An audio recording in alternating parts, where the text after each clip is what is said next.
sure ako lahat nakakaranas nito. Hindi lang ako, hindi lang ikaw. Mas marami tayo.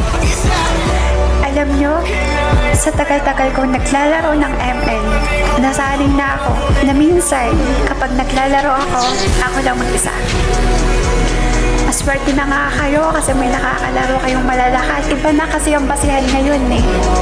Pinipili na lang nilang kasama yung malakas.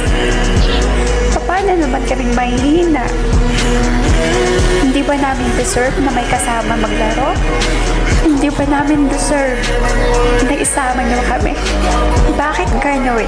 Pag malakas ka, nag-aagawan ka ng lahat para idowo ka at para samahan ka.